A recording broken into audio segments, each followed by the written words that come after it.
ბატონი ამირან გამყრელიძე, რომელთან ერთადაც ჩვენ წითელაზე უნდა ვისაუბროთ.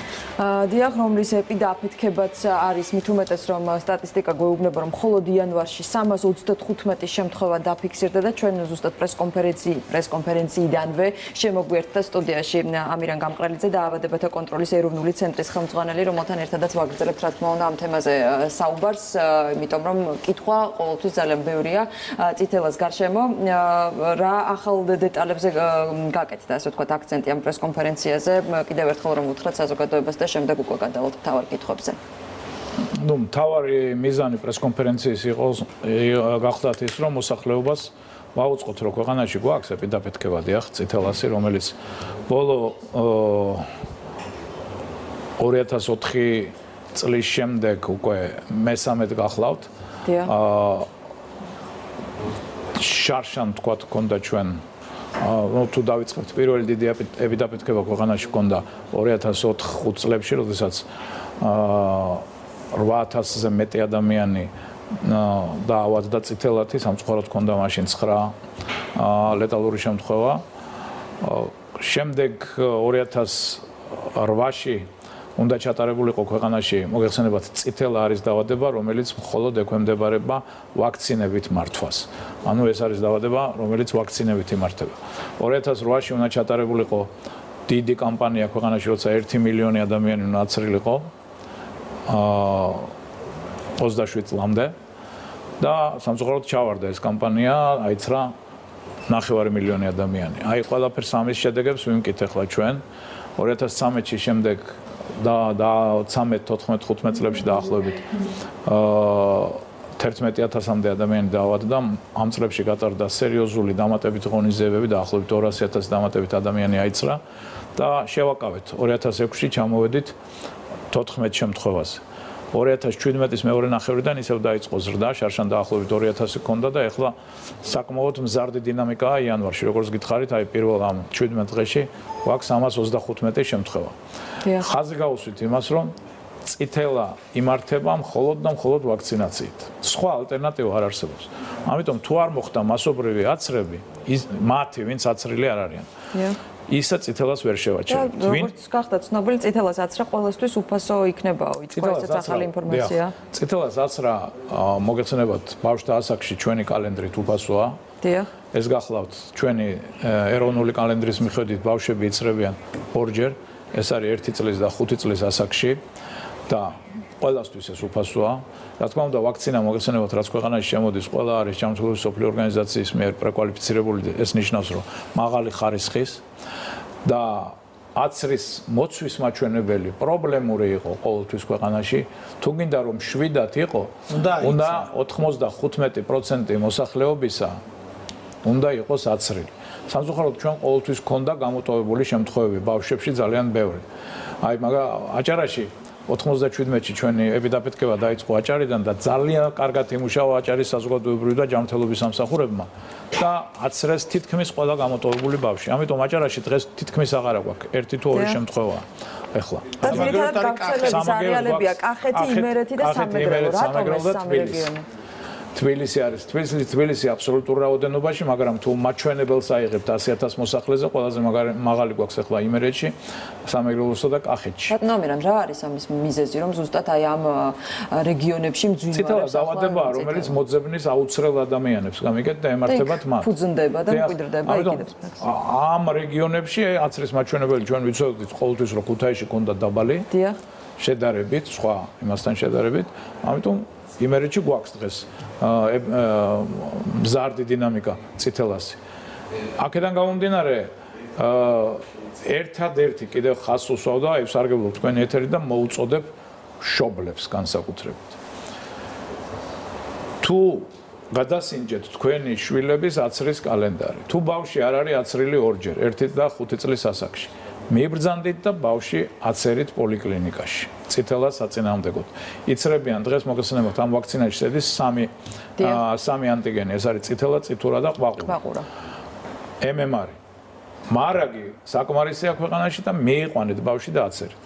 შემდეგ განსაკუთრებით დაზიანებული ასაკი გვაქვს 20-დან 40 წლამდე. აბსოლუტურ რიცხვში 20-დან 40 წლამდე ადამიანებში გვაქვს დღეს შემთხვევების 56% არის 20-დან 40 წლამდე ასაკში. სადაც განსაკუთრებით რთულად მიმდინარეობს და მოზრდილებში ზოგადად კლინიკურად გართულებები უფრო ხშირია.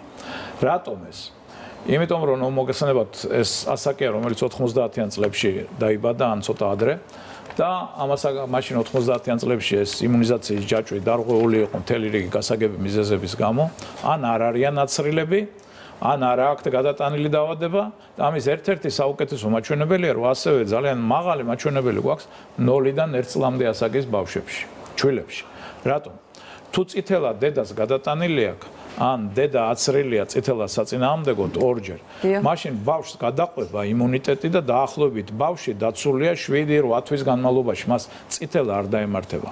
მაგრამ თუ დედა არ არის აცრილი, ან არ არის იმუნური, ან არ აქვს გადატანილი წითელა, იმიტომ რომ გადატანის შემდეგ წითელა ტოვებს მყარ იმუნიტეტს, ანუ მეორედ ძალიან იშვიათად რაღაც 1-2-3%-ის ალბათობით შეიძლება დაგემართოს. ამიტომ ნიშნავს, რომ ეს ბავშვები, ვინც დაიბადნენ და ვისაც წითელა დაემართა დღეს, არიან აუცრელი ან არაიმუნური დედებისგან.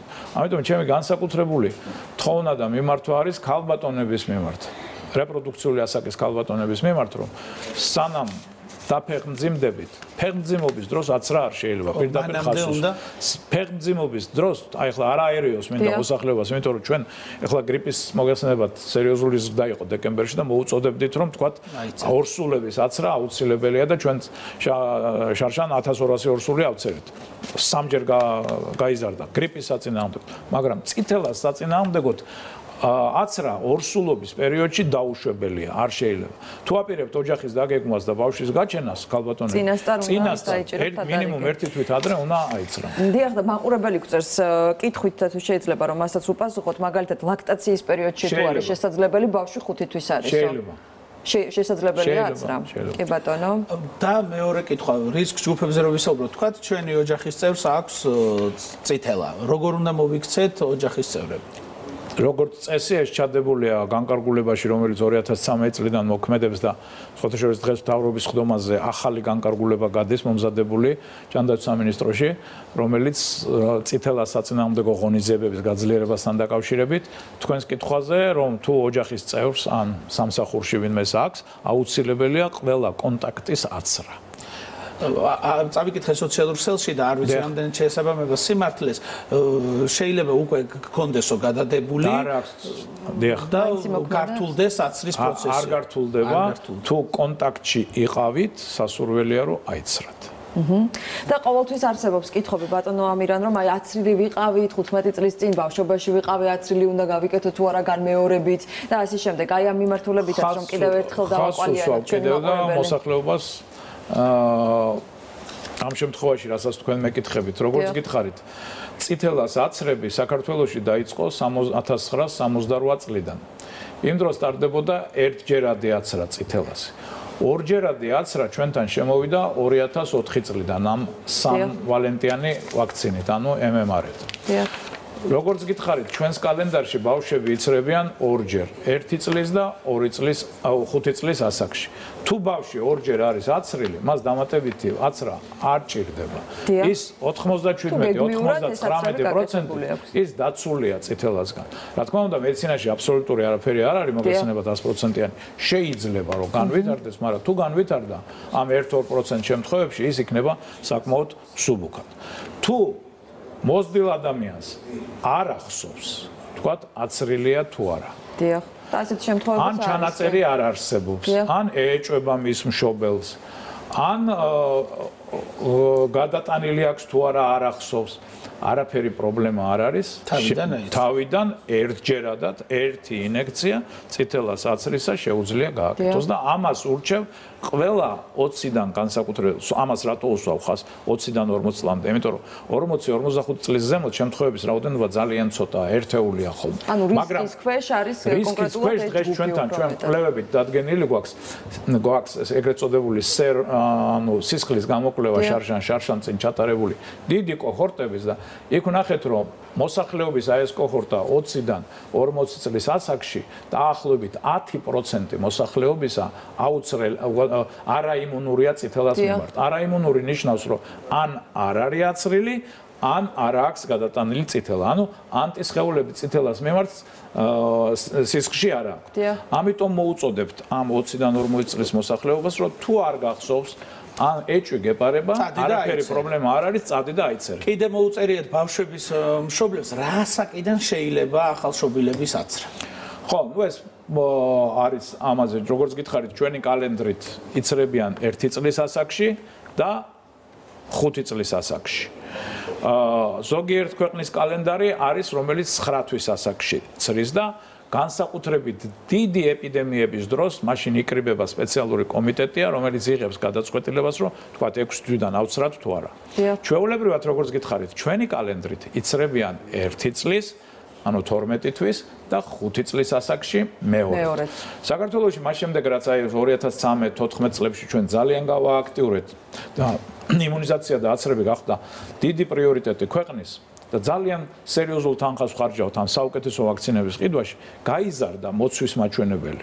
აი ახლა მაგალითად 98 წელს კარგი მოცვის მაჩვენებელი გვაქვს, 98% გვაქვს პირველ აცრაზე წითელასი ვთქვათ, 96% მეორე აცრაზე. კარგია ეს ძალიან, თუ ეს შევინარჩუნეთ, იმიტომ რომ ცოტა შეშინდა, მაბატიეთ, ხალხი და ბავშვები მიყავთ მაინც, იმიტომ რომ იცით რომ უზარმაზარი აცრების საწინააღმდეგო მოძრაობაა მსოფლიოშიც და საქართველოშიც. სხვათა შორის Facebook კამპანია სხვადასხვა გუშინდელ იმაში ნახეთ ჯანმრთელობის მსოფლიო ორგანიზაციის ვებგვერდზე დადებულია 2019 წლის ჯანმრთელობის ყველაზე დიდი 10 გამოწვევა.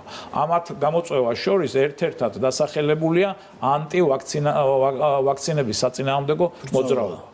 არადა ვაქცინებმა მე ერთ ციფრს გეტყვით რომ აი მოსახლეობამ იცით რომ უზარმაზარი პროგრესია მსოფლიოს ჯანმრთელობაში არა ბავშვთა სიკვდილობა ითვლება ყველაზე ესეთ ნატიფ ინდიკატორად ქვეყნის შეფასების და ჯანდაცვის სისტემის შეფასების და ბავშვთა სიკვდილიანობა 90-იან წლებთან შედარებით ეხლა არის განახევრებული. ანუ 10 მილიონი 5 წლამდე ბავშვი იღუპებოდა 1990 წელს მსოფლიოში, ეხლა ეს არის დაახლოებით 5 მილიონი.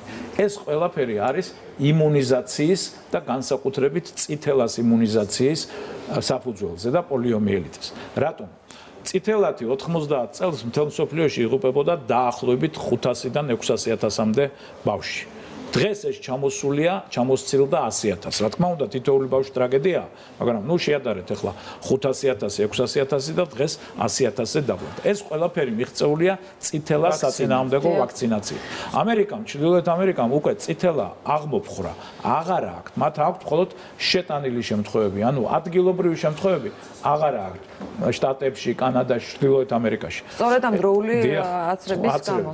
ევროპა აქეთკენ მიდის, მაგრამ სამწუხაროდ ზოგიერთმა ქვეყანამ მოადუნა აცრების ის და ამიტომ იყო შარშანწინ იტალიაში, საფრანგეთში, უკრაინაში ქონდა შარშან დიდი, რუსეთში იყო შარშან, რამოდენიმე საბერძნეთში იყო, რამოდენიმე ქვეყანაში. ამიტომ ალბათ იცით რომ აი იტალიამ და საფრანგეთმა მიიღეს კანონები სავალდებულო ვაქცინაციის შესახებ თავისი ჯარიმებით და ასე შემდეგ. საქართველოში იცით რომ შარშან მიღებული იქნა კანონი სავალდებულო ვაქცინაციის შესახებ, რომელიც ამოქმედდა, მაგრამ ქვენორმატიული აქტი უნდა ამოქმედდეს ივნისიდან.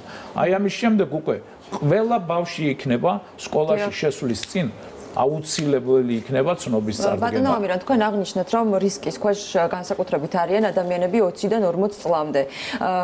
ვინ მაგალითად ქალებს უფრო ხშირად ემართება თუ მამაკაცებს, იმიტომ რომ მამაკაცებში ვიცით, რომ უფრო რთულად და მეტი გართულებები მიმდინარეობს. ორივეს ერთნაირად ემართება და კიდევ ერთხელ მინდა მივმართო განსაკუთრებით ამ ასაკის მოსახლეობას და ყველას, რომ წითელა კი ჩვენ ოჯახებში ხშირად რას ეძახიან, ხო იცით წითელას არა ბატონები და ასე და ასე შემდეგ. კი, უხშირეს შემთხვევაში მოიხდის ამას ადამიანი, არავითარი ყოველგვარი გართულების გარეშე, მაგრამ სამწუხაროდ დაახლოებით 20%-ის შემთხვევებში წითელას დროს გვაქვს სერიოზული გართულებები, განსაკუთრებით მოზრდილი. ყველაზე ხშირად ეს არის პნევმონია, შემდეგ მოდის ოტიტი, აი ყურის რას ბრძანეთ და ხშირად ყურის სასმენი ნერვის ანთებით, რომელიც შეიძლება სიყრუით დამთავრდეს, ყველაზე მძიმე გართულება ენცეფალიტი და კიდევ სხვა ასეთი. ამიტომ სამწუხაროდ მე ვასახელებ ხო რომ ხალხმა იცოდეს რომ გონიათ რომ წითელათი ადამიანი არ შეიძლება დაიღუპოს სამწუხაროდ შარშან ქონდა სამი შემთხვევა სამივე იყო აუცილებელი მე ახლა მაგათაც მივიღე გადაწყვეტილება რომ მორჩება თუ არა გადაცემა ლუბლიანაზე წავიდე და გავიკეთო 10 და იგივე სურჩევ ჩვენ ტელემაყურებელს ბატონო ამინან ორი შეკითხვა მოვიდა ერთი 6 თვის ბავშვზე თუ იძლევით რეკომენდაციას და მეორე 1 წლის ასაკში აცრილია და 5-ის ჯერ არ გამხდარა მალე ხდება 5-ის როგორ უნდა მოიქცეს ამ შემთხვევაში თუ ერთხელ თუ 6 თვის ასაკში თუ ოჯახში ქონდა რამოდენიმე ზაცრა მე ვთხოვ რომ დაგვიკავშირდეს ჩვენ და ჩვენი იმუნიზაციის სამმართველოა ჩვენთან სადაც საკმაოდ გამოცდილი ხალხია ექიმთან ერთად განიხილავენ ამ საკითხს თუ ოჯახში იყო წითელა გამიგეთ აი ამ შემთხვევაში დაგვიკავშირდეს და ინდივიდუალურად იქნება მიღებული გადაწყვეტილება რაც შეეხება ერთხელ თუ 1 წლის ასაკში აცრილი და იმას მისი დამცველობითი ეფექტი სადღაც 85% არის იქაც თუ ოჯახში იყო წითელა ან კონტაქტში იყო წითელათი ადამიანთან ინდივიდუალურად ექიმმა უნდა გადაწყვიტოს როგორც წესი მეორე აცრა კეთდება. თუ კონტაქტში იყო. და კიდევ ერთხელ რომ ჩამოვთვალოთ რა როგორ ვლინდება ეს დაავადება რა არის პირველადი ნიშნები ხო? ძალიან ადვილი იწყება მაღალი ტემპერატურით შეიძლება იყოს ძლიერი თავის ტკივილი, ყელის ტკივილი, ხველა და დამახასიათებელია გამონაყარი წითელასთვის, რომელიც სახედან იწყება ხოლმე და შემდეგ ქვემოთ ჩამოდის და ასევე ძალიან მნიშვნელოვანია კონიუნქტივიტი, ანუ კონიუნქტივის ანთება და შემდგომ ექიმი ნახულობს დამახასიათებელია ეგრეთ წოდებული სპეციალური ლაქები, როდესაც ბავშვს ჩახედავ ლორწოვანზე პირში. ბატონო ამირან ჩვენ თქვენ ბრძანეთ რომ 20-დან 40 წლამდე. ეხლა მოვიდა შეკითხვა პენსიონერისგან და კითხულობს არ მახსოვს ვარ თუ არა აცრილიო. მე როგორც ვიცი 68 წლიდან დაიწყო აცრები. პენსიონერთან და აი ზემო ასაკი, ანუ რაც ვასახელებთ იმის ზემოთ, თუ იყო კონტაქტში წითელათი ავადმყოფთან უნდა აიცრას. თუ იყო კონტაქტში. თუ არა და სასურველი არ არის.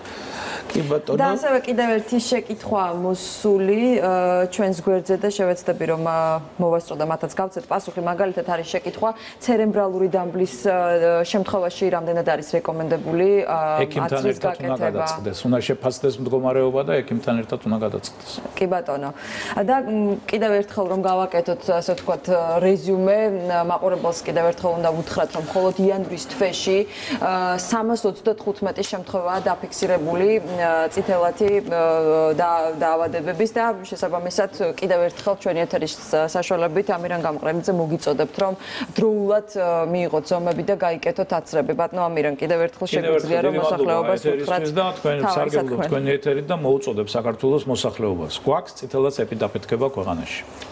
თუ ჩვენ არ მივიღეთ გადაუდებელი ზომები ეპიდაფეთქებას ვერ შევაჩერებთ და ის გადაიზრდება ფართომასშტაბიან გავრცელებასა და ეპიდემიაში რა თქმა უნდა. რა ღონისძიებები? ერთადერთი ყველაზე მთავარი ღონისძიება წითელა არის ვაქცინით მართვადი დაავადება. ის ემორჩილება მხოლოდ ვაქცინით მართვას. როცა ვითარდება წითელა უკვე, იქ არის სიმპტომური მკურნალობა. თავი გტკივა, თავის მაღალი ტემპერატურა გაქვს, ტემპერატურის დამწევი და ასე შემდეგ. იმ შემთხვევაში მკურნალობენ სამატყუპოში. მაგრამ რო შევარჩეროთ ეპიდაფეთქება, ამისთვის საჭიროა რომ ყველა ვინც არ არის აცრილი აიცრას. ამიტომ მივმართავ მშობლებს. ალერგიული თუა ბავშვი მაშინაც კიდევ ერთი კითხვა. თუ არის წინააღმდეგ ჩვენება, ამას ექიმი გადაწყვიტავს და არ აცრის. მივმართავ მშობლებს. გადაამოწმეთ თქვენი შვილების აცრის კალენდარი. თუ ბავშვი ორჯერ არ არის აცრილი, მიიყვანეთ და აცერეთ. მივმართავ მოზრდილ ადამიანებს 40 წლამდე. რომ თუ არ გახსოვთ რომ გადატანილი გაქვთ თუ არა წითელა ან აცრილი ხართ თუ არა, არაფერი პრობლემა არ არის, მიბრძანდით და ერთი ინექცია გაიგეთეთ.